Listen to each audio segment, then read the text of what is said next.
নমস্কার বন্ধুরা, আশা করি সকলেই খুব ভালো আছেন। সবাইকে শর্মিষ্ঠার হেসেলে স্বাগত। চলে এসেছি আরেকটি নতুন রেসিপি নিয়ে, পালং শাক আর পনির দিয়ে। তবে অবশ্যই কিন্তু এটা পালং পনির নয়। এখানে ঘরোয়া উপকরণ দিয়ে এবং একটি স্পেশাল মশলা ব্যবহার করে এই রেসিপিটি তৈরি করেছি, যার নাম রেখেছি পালং মশলা পনির। এটি খুবই সহজ পদ্ধতিতে কিন্তু হয়ে যাবে, তাই ভিডিওটি স্কিপ না করে দেখতে থাকুন। এখানে পালং শাক, কচি পালং শাক নিয়ে নিয়েছি, ভালো করে ছাড়িয়ে ধুয়ে নিয়ে নিয়েছি বেছে, এবং একে কুচিয়ে নিয়ে বেটে নিতে হবে। আর পনির তো অবশ্যই লাগছে। একে আমি এরকম লম্বা লম্বা ছোটো ছোটো টুকরো করে কেটেছি। আপনারা যে কোনো সাইজের করে কিন্তু বা শেপে করে কেটে নিতে পারেন। আর এখানে আমি 500 গ্রাম পনির নিয়েছি, আর শাক নিয়েছিলাম 450 গ্রাম। আর এখানে 200 গ্রাম মতো টমেটো টুকরো টুকরো করে কেটে নেওয়া হয়েছে। আর যে স্পেশাল মশলাটা তৈরি হচ্ছে তাতে লাগছে 2 টিস্পুন মৌরি, হাফ টিস্পুন মেথি এবং 2টো শুকনো লঙ্কা। একে লো মিডিয়াম ফ্লেমে রেখে ড্রাই রোস্ট করে নিতে হবে। মেথির পরিমাণ কিন্তু কম দেবেন, নইলে কিন্তু এটা তিতো হয়ে যাবে। এই মশলাটির ফ্লেভারে কিন্তু এই পালং শাক পনির দিয়ে যে রেসিপিটি হবে সেটা কিন্তু একদমই অন্যরকম ফ্লেভার আসবে। ড্রাই রোস্ট করা হয়ে গেছে, এবার একে মিক্সির পাত্রে তুলে নিয়ে ঠান্ডা করে গুঁড়ো করে নিতে হবে। এবার কড়াইতে দিয়ে দিয়েছি রিফাইন্ড অয়েল বা সাদা তেল, আর দিতে হবে বাটার। এখানে হাফ টিস্পুন মতো বাটার দিয়ে দিয়েছি। এই সময় লো ফ্লেম রাখবেন এবং বাটারটাকে মেল্ট হতে দেবেন।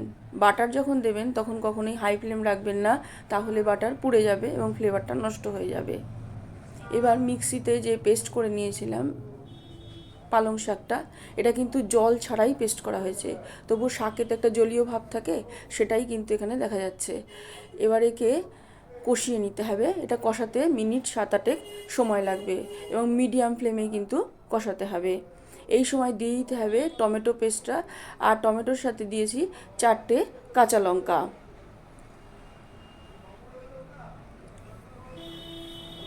এটা একটু ঝাল মিষ্টি বেশে হবে। একদম মিডিয়াম ফ্লেমে দিয়ে কিন্তু একে কষাতে হবে। কষাতে কষাতে দেখবেন এর কালারটাও চেঞ্জ হতে থাকবে আস্তে আস্তে। দেখুন আস্তে আস্তে কালারটা কিন্তু চেঞ্জ হয়ে আসছে।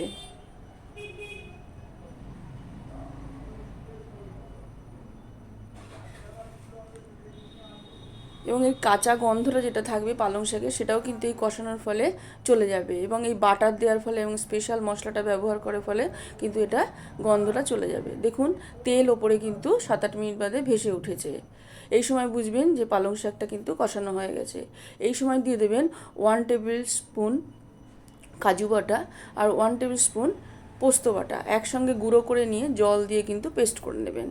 এটাকে দিয়ে লো ফ্লেমে মিনিট 2 কিন্তু কষতে দিতে হবে।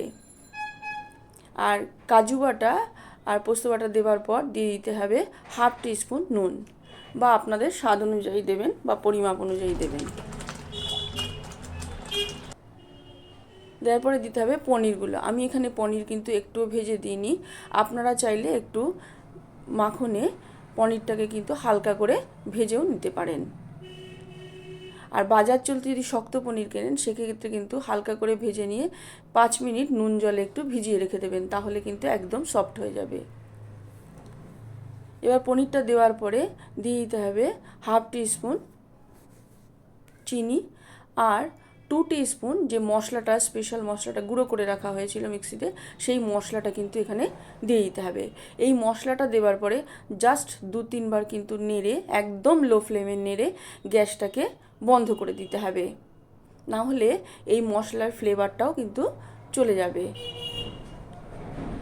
এই মৌরি, মেথি আর বাটার আর পালং শাকের সব মিশে একটা অসাধারণ কিন্তু ফ্লেভার হবে, যেটা কিন্তু খেতেও সুস্বাদু হবে এবং ফ্লেভারটাও কিন্তু সকলের খুবই ভালো লাগবে। এবার গ্যাসটা বন্ধ করে দিয়ে দিতে হবে হাফ টিস্পুন বাটার, এবং একে ঢাকা দিয়ে রেখে দিতে হবে স্ট্যান্ডিং টাইমে। আমি 7-8 মিনিট স্ট্যান্ডিং টাইমে রেখেছিলাম। তারপর দেখুন ঢাকনা খুলে দেখাচ্ছি, তৈরি হয়ে গেল পালং মশলা পনির। আপনাদের যদি আমার রান্নাটা ভালো লেগে থাকে তাহলে চ্যানেলটি সাবস্ক্রাইব করবার অনুরোধ রইল এবং পাশে থাকা বেল আইকনটি প্রেস করে দেবেন, তাতে যে আমি নিত্য নতুন রান্নাগুলো দেব তার নোটিফিকেশানগুলো খুব সহজেই আপনাদের কাছে পৌঁছে যাবে। একটা লাইক করবেন, শেয়ার করবেন এবং কমেন্ট করে জানাবেন আপনাদের কেমন লাগলো। সবাই ভালো থাকবেন।